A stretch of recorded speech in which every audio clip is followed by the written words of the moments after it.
everyone! Magluluto po tayo ng napakasimpleng dish ngayon.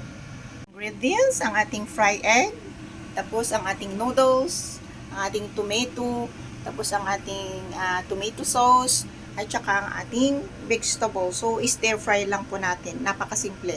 Dito yung itlog. So, dito natin itutuloy na iluto. Sibuyas. So, ano na lang, crushed garlic na lang ang ilalagay natin.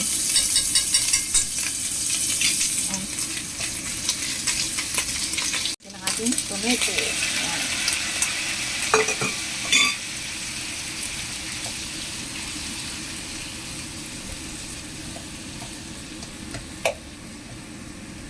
Para ma-mix siya. So, ayan. Gawin yan natin.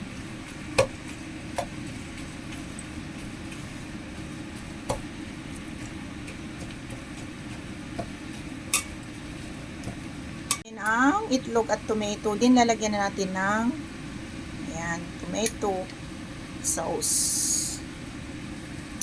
Depende po yan kung gaano karami ang iluluto ninyo.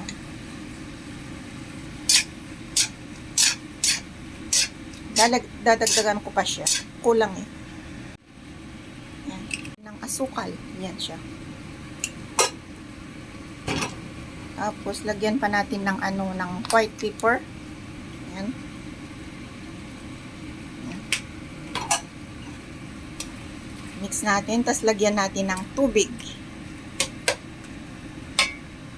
Natin ng tubig. So, ayan na siya. Kumukulo na. Tapos, ilagay na natin ang gulay. Pwede namang hindi lagyan ng gulay. Pero nasa sayo yan. Pero ako kasi, lagyan ko ng gulay para meron siyang kulay. Yan.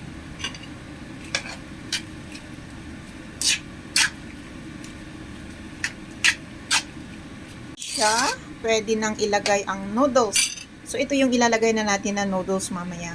Pero, mamaya bago kakain kasi magiging malambot yung noodles pag ilagay natin ng maaga. Try natin yung niluluto.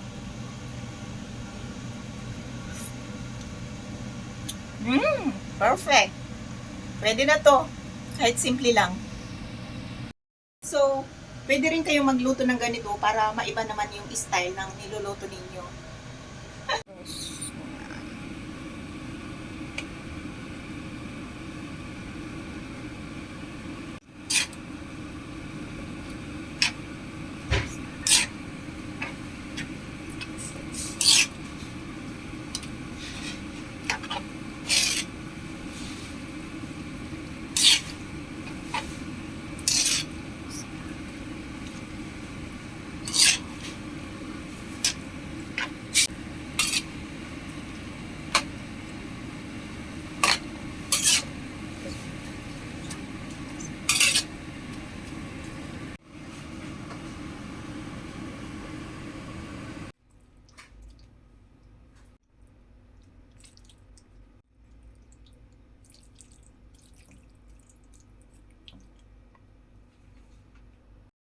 Thanks for watching. Have a good day, everyone.